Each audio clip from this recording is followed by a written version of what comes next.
Year's resolutions. So he got Twitter's top 10 New Year's resolutions. So here they are. And I thought they were interesting, if nothing else. So number 10. My New Year's resolution is to spend more time doing things that matter, like watching Netflix. It's Twitter, okay? I'm not enough said on that, right? Number nine. Never again take sleeping pills and laxatives on the same night. Huh? Yeah, there's some wisdom there. Okay, let's look at number 8. Number 8 is exercise. Am I right to eat more tacos? I thought that was cute. Number 7, here we go. Number 7, spend less time wearing pants. I'm not real sure about that. Maybe Florida, and you want to wear shorts more. I'm really hoping that's where that person was going to. Number 6 is interesting also. Take a walk every day, or at least briefly consider it. You know, I'm going to take a walk. Okay, no, that's good. You know, you really wonder what's going through people's heads when they write these things. Okay, number 5 is do less laundry and use more deodorant. Obviously, that's written by a college sophomore, male. Well, maybe not.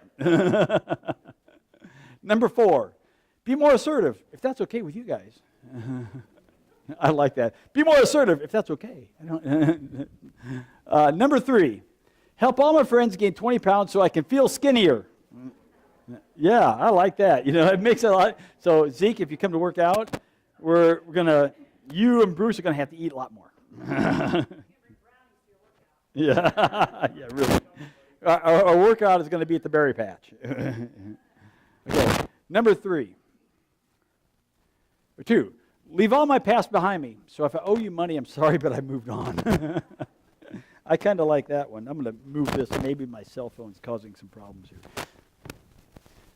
And number 1, I really like number 1. This didn't come from him, but it came from another place I got on Twitter, top 10. And so number 1 is this. I really like this. Still rocking out my only successful New Year's resolution, now over 3 years old. When I wake up in the night and need to go to the bathroom, I got to do it right away. No dawdling and wondering if I really need to. This has brought me a lot of satisfaction. If you're old enough, you understand what that's all about, right? Can anybody relate? Okay, just checking on that. So anyway, just give you a good laugh. So we had a good time vacationing together. The entire family's together. We were together for a week. They left. Kathy and I went, and her mom, Grandma Hirschberger, and some other friends went on a sunset cruise with a lot of other people. And as Kathy and I went on this boat, we're on the lower deck, and we were by the back rail, and we're sitting there, and the cruise, and looking at all the beautiful skyline of Sarasota, and seeing other boats. There's pleasure boats all over the place. And like one pleasure boat had 400-horse motors on it. I told Kathy, I said, that's a house right there, just the motors. I mean, and so anyway, just looking at all this, and I came to realize that, you know, what we were seeing was leftovers from what they saw on the front of the boat. You know, they'd already been there, and they'd already seen these things, but we were seeing as they were from the back end. And that's what happens. This time of year, we kind of look back, don't we? We look back at what we had, and I like to do that, and just see what happens, and look back and evaluate things, and say, you know, how does this work? But the problem is we can't stay there. You can't just keep looking back. We have to look forward at some point. And the greatest challenge of a new year is the new beginning. That's the greatest challenge of the year.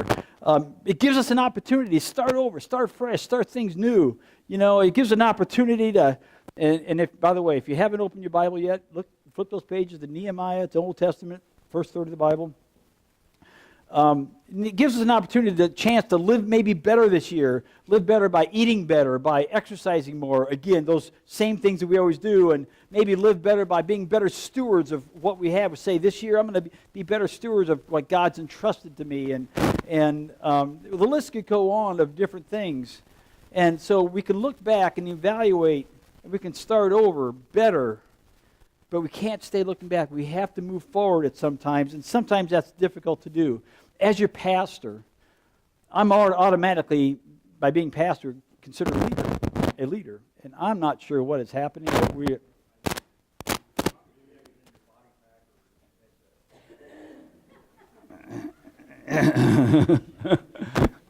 Didn't move then. Anyway, so I'm considered to be a leader, and what I just did makes you think, really? And as a leader, we lead. You lead from where? You lead from out front. You never lead from behind. Some people try to lead from behind, but leaders are supposed to lead from out front. That means I need to be in tune in God's direction for where He's calling CFC. And that means I need to be ahead of our church, our leadership team. I need to be ahead of everybody. So I'm constantly, God, what do you want? God, where are you directing us? And then filtering it through the leadership team and so forth, and looking for areas and opportunities. Where can we reach more people? How can we touch people's lives? How can we be your hands and feet in West Mackinac County? How can we do these things? God, what do you want us to do? And looking for ways to keep the family on track, keep us moving forward. I think, we have one of the best church families I know, CFC. I'm just not trying to schmooze it. I'm just thrilled, and it's great to be back. So, but all this said, it's one of the reasons that I'm looking forward to 2019. We have some themes. Our theme this year, we got the banner there. Here's the banner: one another, encouraging one another, restoring one another, forgiving one another, admonishing one another, doing all those things that help us. 2019 is going to be a time when we look and help each other grow better, become more like followers of Jesus, the one another's. We're going to look at the one another's in the Bible, and all through the year, I'll be preaching about one another's. And also we're going to have several other themes. You saw at the beginning, our upcoming sub-theme, established. I'm excited about that, being established people. We're going to help each other become more established in the Word, help each other be more established in prayer, help each other become more established in the life of a Christian. So I'm looking for those things, and I'm excited about those things. That brings me to this next part, and that is this. Nehemiah. Now, Nehemiah, there's a huge amount I can say about Nehemiah, but I'm going to give you a real quick. How many people have ever heard of Nehemiah? How many people have ever read Nehemiah? Cool. So, for those of you who have read it, and if you're old enough, don't remember, real quickly, background. Nehemiah was a Jew who was a cupbearer to King Artaxerxes. If you read it and didn't know how to pronounce it, that's how you say it, Artaxerxes. Artaxerxes. I'm really glad my grandson is not named Artaxerxes. He'd be called Artie. Artaxerxes was king of Persia, roughly around 445 to 444 BC. Nehemiah was a remnant of the Jewish people who were exiled to Babylon, and then he was sent to the Persian king, became a cupbearer, which is really huge because he was a cupbearer. He's a servant, a slave that was captured, becoming a cupbearer to a king. That's pretty big position to have, really, to really trust a position. So he's he's a cupbearer for Artaxerxes, and the remnant, he finds out, the news came from some people who were in Judah, came to him and said, the people of Judah, Jerusalem, the walls are torn down. The people are just, not doing well, and they're in distress, and the gates are all burned, and all this, and that just really tore at him. Now you imagine just for a second that you've gone away on vacation and you find out that not just your place, but all your neighbors, your entire community is devastated by a terrible storm or by fire or by whatever. Just imagine how you might feel. So, and understand that Jerusalem, the city of Jerusalem, is a significant place. They understood it as the city of God.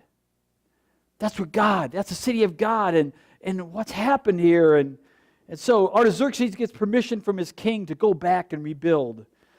Nehemiah gets permission from the king to go back and rebuild the city, and Artaxerxes sent him to Judah and gave him permission to become governor, the power to become governor, and gave him letters as he traveled so he could travel through safely, and also gave him timber from the king's forest, it said. Huge. So King Artaxerxes is actually helping to rebuild these people that they have taken from and made slaves out of. So after Nehemiah gets there, he walks around the city, doesn't tell anybody, and he defied the opposition of Judah and enemies on all sides, and all this, and down, all the things said, he rebuilds the city, entire city, in 52 days. Actually, not the entire city. He rebuilds the walls and gates in 52 days. Pretty amazing. So, look at chapter 2, verse 18. He gets to Jerusalem, he looks it over, and he tells the officials this. He says, here's what I want to do. And they say, let us arise and build. So they put their hands to the good work. The wall is significant. We need to get this, because as Americans, we don't understand that. For them, in their time, their culture, the wall is significant. And I know I am taking a risk by talking about walls right now. Okay? I'm not talking about that wall. I am talking about the wall of Judah, of Jerusalem. And also, as I'm talking about a wall today, I'm talking about the Lord's work.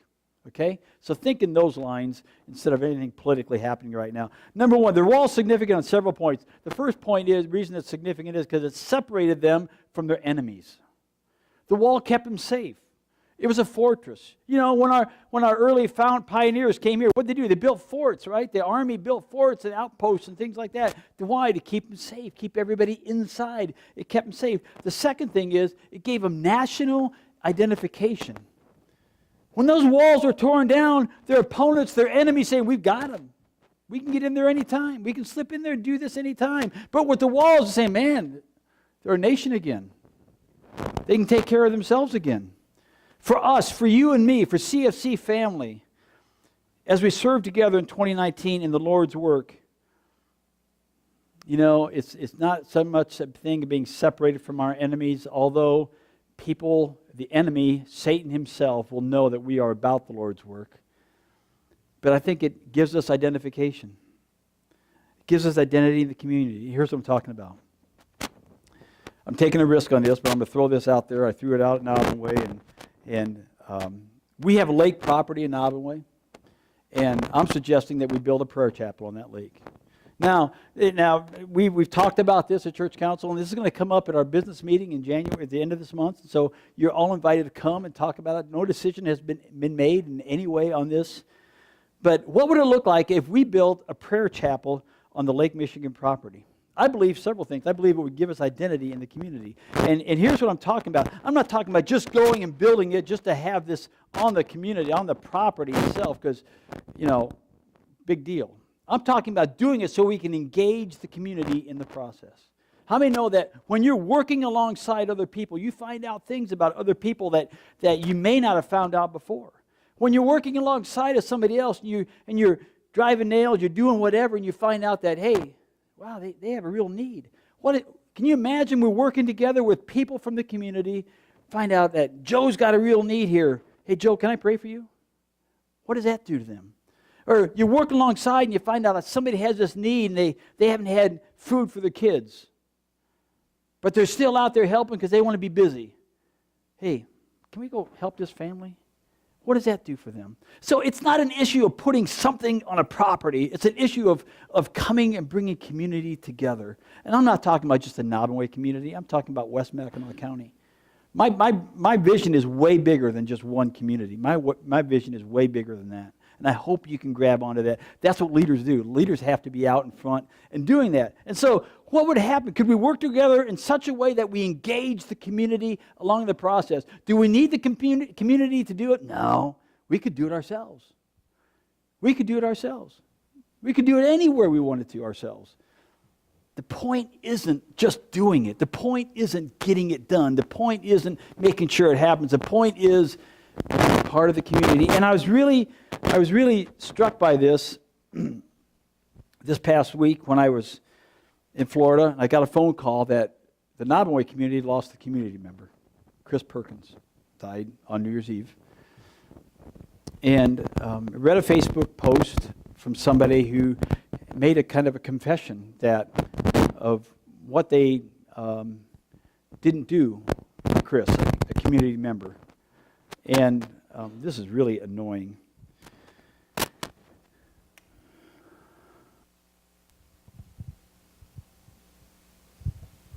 And so I was really moved by that confession that person had. And it really made me think, in a small community, we need to care for each other.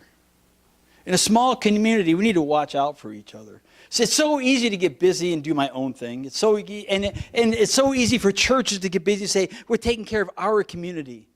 But what happens if CFC, Rexton and Nobbinway campuses, take the charge and take the lead in caring for the community, for each other, and engaging in the community in ways that's life-giving, in ways that is meaningful, in ways that separates us and says, wow, the people say, wow, they really do care. And it's not just about, we had the funeral service at Nobbinway, and I was thankful for that. We were able to do it. Steve Miller stepped up, and Kelly did a lot of work, and it's a blessing for me to be able to be gone, and that happens, because that tells the community we care. The gospel message was preached and proclaimed. People heard it. People have to do something with that once they've heard it, right?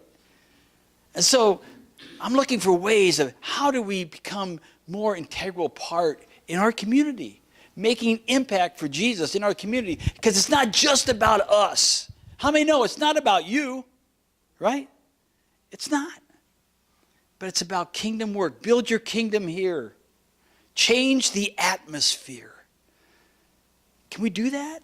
Can we work at that? And that's what Nehemiah was doing here. And so he's building the wall of the Lord's work. He's going about the Lord's work. We need to understand some things about that. One is, dropping down to chapter 6, verse 15, is it says, so the wall was built,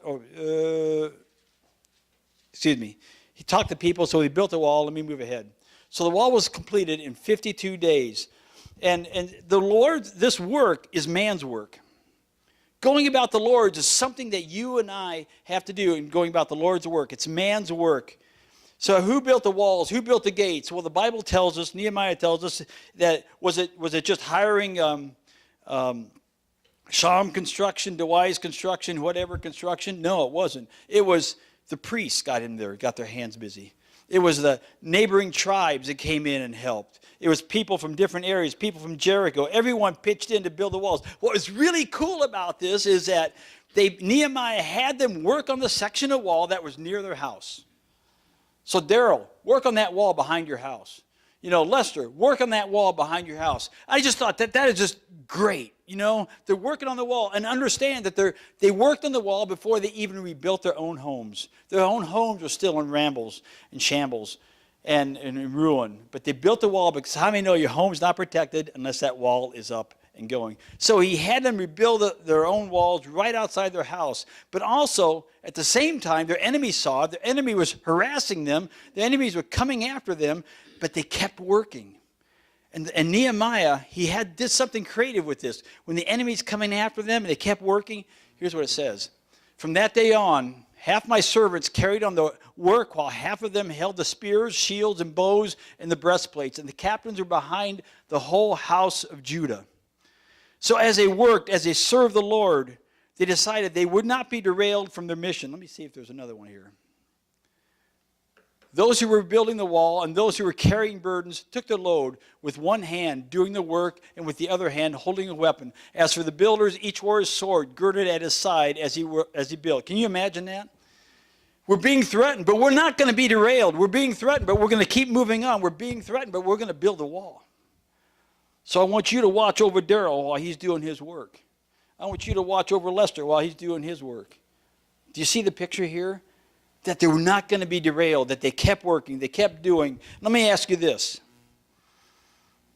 How often have you been derailed when God's called you to do the work? You ever have a time when God said, hey, I need you to do this? Yeah, Lord, I'll go do it. But something else has pulled you away? I need you to go talk to this person. Something else pulled you away. See, these people, they helped one another. It's about one another, right? They helped one another. They looked out for one another. They cared for one another. And so often, we become derailed along the way. We allow someone or something to derail us from the work. And may 2019 be a year that we become more focused on hearing the Lord and staying at his call and helping one another. When we say, I got your back, do we mean it? When we say, I'm going to pray for you, do we mean it? When we say, I'll give you a hand, do we mean it? May we mean it. May we get behind that. We also understand, so building the wall is man's work, but building the wall, going about the Lord's work, is also God's work. Look at this. When all our enemies heard of it, and the nations surrounding us saw it, that the wall was built up to half the height at that point, they lost their confidence, for they recognized that this work had been accomplished with the help of the Lord. The enemy will know that God's working in it. Our vision for serving the Lord has to absolutely come from him, and I really believe it has to absolutely be big enough that God has to have a hand in it. Now, building a chapel, like I said, is not something that's big enough that we need God to have a hand in. Any of our builders understand that? You know, we can build a little chapel, right? But engaging the community, that's a different story. That's a different story. We need a vision. We need visions and be able to see something that is big, and God has to work. So often we go for the little things. And don't get me wrong, the little things have to be done. The things that I can do, those things still need to be done. But we need to be courageous to step out and say, Lord, if you're not in this, it's not going to happen. Lord, if you're not doing this, I'm not going. You're going, Lord? Okay, I'll go. Because it can't get done without him. Many of you here have experienced that already, that it had to have God's hand to make something happen, or it wasn't going to get done. And you know as well as I do, that's encouraging. And when we do those, when we say, come on, we can do this, we're encouraging one another. When we're faithful and working alongside the Lord, incredible things happen. Check out the results of a people who 52 days earlier were despondent without hope. The priests, they build a pulpit, they build a stage from which to read the Word of God from morning till noon. Take a look at this. Then Ezra the priest brought the law before the assembly of men and women. That's important. It wasn't just men. It was everybody. They had not heard this law. Understand, they had not heard this law for hundreds and hundreds of years. He read from it from early morning until midday. Can you imagine that? We struggle with an hour. Can you imagine 6 hours of reading from the Word of God? And look at this. In the presence of men and women, those who could understand, and all the people were attentive to the book of the law. No one's falling asleep. No one's saying, I got to take a break here. They were attentive to the book of the law. That is important to them. Dropping down to verse 5. And when he opened it, Ezra, all the people stood up. Could you imagine every time I open up the Bible, everybody stands up? Yeah, they did that overnight. People started standing up.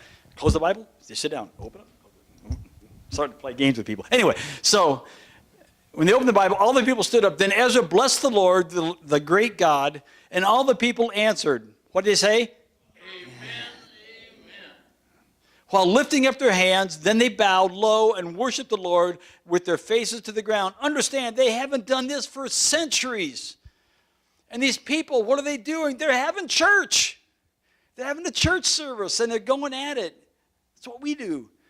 Going on. The people understood the scriptures. It says that they read from the book, from the law of God, translating to give the sense that so they understood the reading. They had a church service, they had Bible study. What's important about that is if you're young in your faith and you don't know what the Bible's saying, you need to get in with a group of people that can help you understand. I see in this, as I was reading this and I was seeing this, I was seeing them that they were reading from the law, and there'd be people there and they say, hey, you understand? Yeah, I don't quite get it. And they start talking about it. Well, here's what it's saying, here's what it means, and helping each other understand. That's what Bible study does so often. when you get in with somebody else, it helps you understand what it is. Then they did an important thing here. Now, because of all of this, we are making an agreement in writing, and on the sealed document are the names of our leaders, our Levites, and our priests. You see, they were strengthening one another by saying, we're committed.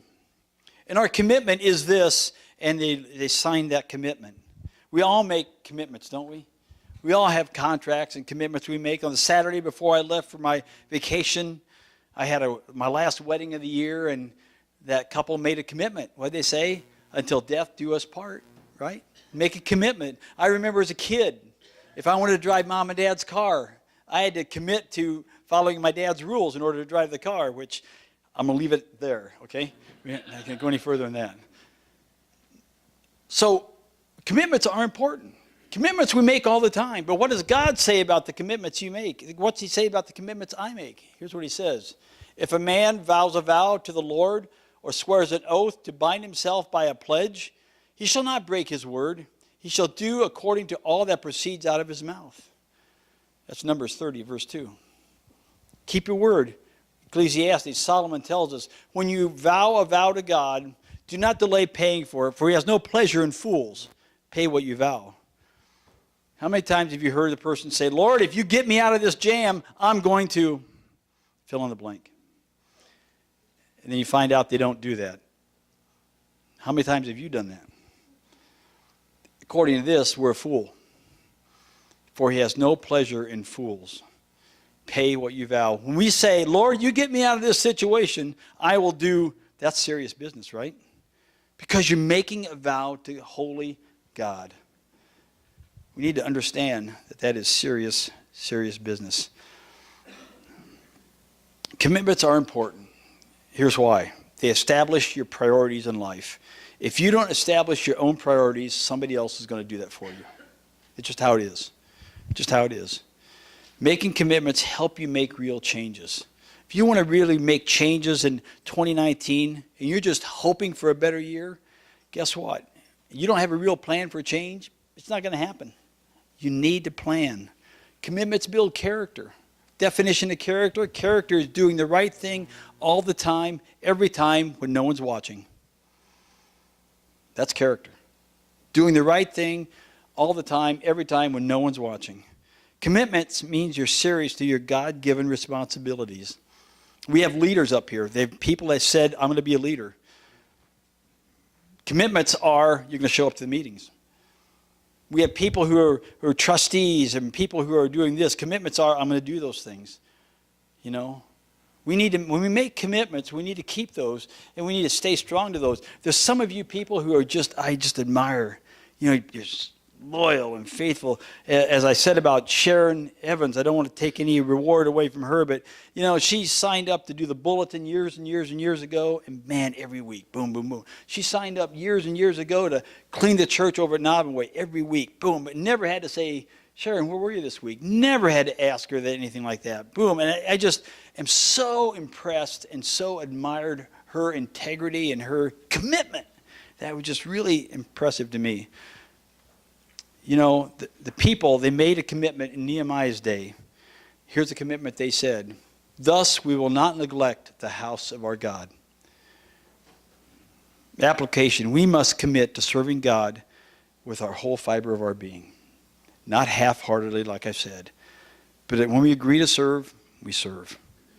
It means you're serious about your role. It's serious about your commitment. Whether it's serving the Lord, I want to take it into anything you do.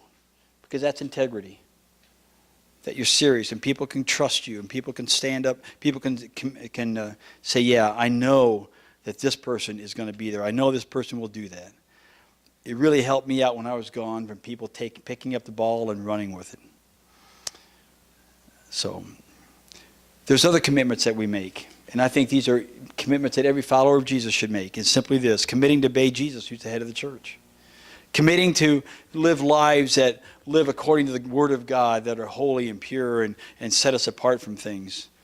Committing to sharing Jesus with people who don't know Jesus. Committing to invite friends to build God's house. Committing to read the Word daily. Committing to be in prayer daily. Those are simple, everyday things that should be followers of Jesus should be doing, I think, all the time. My question is, can you commit?